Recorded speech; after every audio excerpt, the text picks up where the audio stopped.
মহারাষ্ট্রের উপমুখ্যমন্ত্রী অজিত পাওয়ারের দুর্ঘটনায় মৃত্যু, শোকাহত মহারাষ্ট্র, রাজনৈতিক ব্যক্তিত্বদের শোক। কিন্তু শোক বড় ক্ষণস্থায়ী।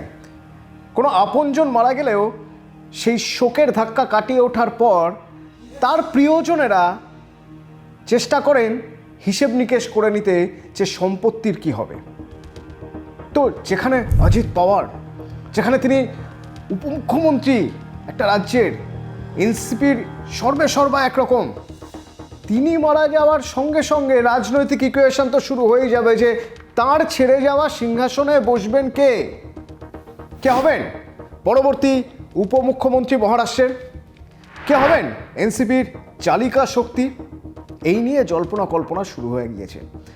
কারণ এই পাওয়ার পরিবার শুধুমাত্র মহারাষ্ট্রের নয়, পাওয়ার পরিবার সারা ভারতের শক্তিশালী রাজনৈতিক পরিবারগুলোর মধ্যে থেকে একটা, যা 3-4টে জেনারেশন ধরে এরা শুধু রাজনীতিই করেন এবং রাজনীতি এতটাই করতে পারেন, এত ভালোভাবে করতে পারেন যে তারা একটা প্রগাঢ় ছাপ রেখে যান রাজ্য এবং দেশের রাজনীতিতে। শুরু যদি শরদ পাওয়ারকে দিয়েই করতে হয়, তো কংগ্রেস ছেড়ে 1999 সালে বেরিয়ে এলেন, তৈরি করলেন এনসিপি। এই এনসিপি পরবর্তীতে মহারাষ্ট্রের রাজনীতিতে এবং জাতীয় রাজনীতিতে কতটা ছাপ ফেলেছে তার নতুন করে বলার জায়গা নেই। এখন শুধু এটা খুঁজে দেখার দরকার যে এই অজিত পাওয়ারের পর এবার ওই জায়গাটা কে নেবেন।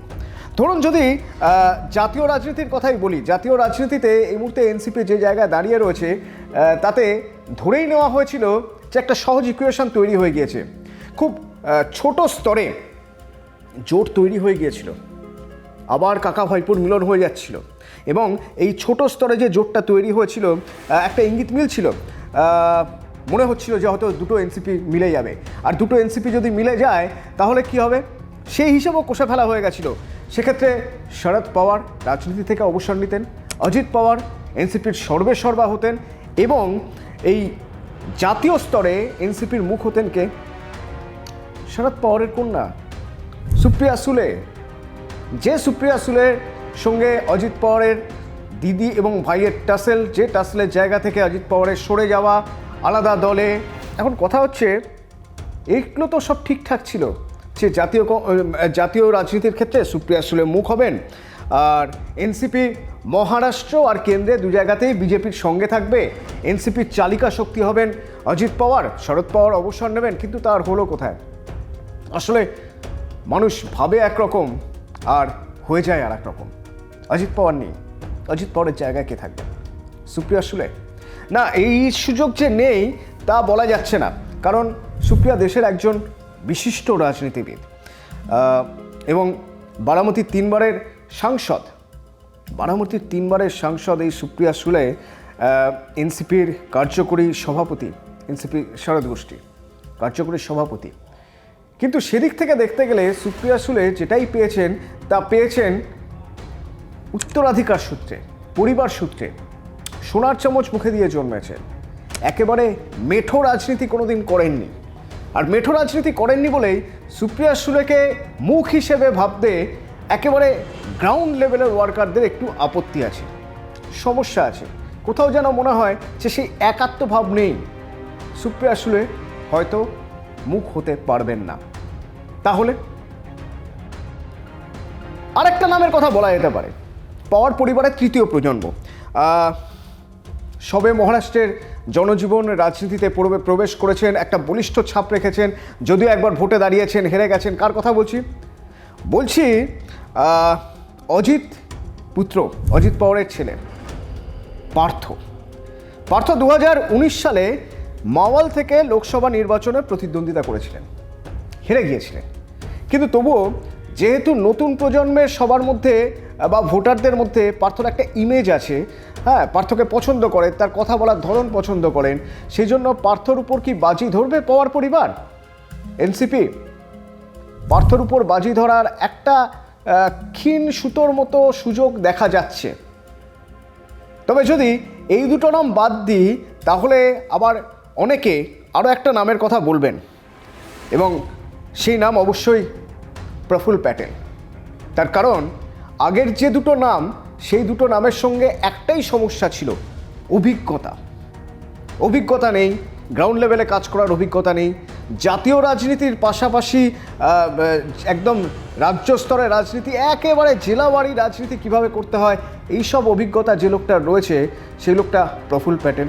এবং যদি উপমুখ্যমন্ত্রী পদেই থাকতে হয় তাহলে প্রফুল্ল প্যাটেলের থেকে অভিজ্ঞ উপমুখ্যমন্ত্রী কি বিজেপি চাইবে? প্রফুল্ল প্যাটেলের নামও ভেসে আসছে। এই সব নামের বাইরে আরেকটা নাম ভেসে আসছে, যে নাম নিয়ে জোর জল্পনা চলছে, সুনেত্রা পাওয়ার। কে এই সুনেত্রা পাওয়ার? সুনেত্রা পাওয়ার প্রয়াত অজিত পাওয়ারের স্ত্রী, এবং অজিত পাওয়ারকে মহারাষ্ট্রের রাজনীতিতে দাদা বলা হয়। যে বারামতিতে তিনি যাচ্ছিলেন সেই বারামতি হলো পাওয়ার পরিবারের গড়। সেই বারামতির রাজনীতির দীর্ঘ উত্থান পতনের সঙ্গে পাওয়ার পরিবার জড়িয়ে রয়েছে। ওই গ্রাউন্ড লেভেলে বারামতি এবং অন্যান্য যেসব জায়গায় একেবারে তৃণমূল স্তরে পাওয়ার পরিবারের পাওয়ার রয়েছে, সেই সব জায়গায় এই সুনেত্রার একটা আলাদা গ্রহণযোগ্যতা আছে। তার ছেলে পার্থ বা সুপ্রিয়া সুলে, এদের তুলনায় তার গ্রহণযোগ্যতা অনেক বেশি। এবং তার এই গ্রহণযোগ্যতা যে বেশি, তার সবচেয়ে বড় উদাহরণ হলো বিভিন্ন জায়গায় একেবারে প্রান্তিক পাড়ের পার্টি কর্মীরা তারা সুনেত্রার কথা বলছেন। বহিনী মানে ভাবি, বৌদি, তার কথা বলছেন। তার কি হবে এবার? তার রাজনৈতিক কেরিয়ার নিয়ে আলোচনা চলছে। রাজ্যসভার সাংসদ সেই সুনেত্রা কি করবেন? এবং কিছু কিছু সোর্স বলছে যে ইতিমধ্যেই এই সুনেত্রার সঙ্গে ছগন ভুজবল, সুনীল তটকরে, এরা, প্রফুল্ল প্যাটেল, এরা সবাই কথা বলেছেন। যদি আমরা দেখি সুনেত্রা পাওয়ারের রাজনৈতিক ব্যাকগ্রাউন্ড কি? রাজনৈতিক ব্যাকগ্রাউন্ড খুব ইন্টারেস্টিং। তার বাবা পদ্মা সিং প্যাটেল, তিনি আবার মহারাষ্ট্রের প্রাক্তন মন্ত্রী, লোকসভার প্রাক্তন সাংসদ।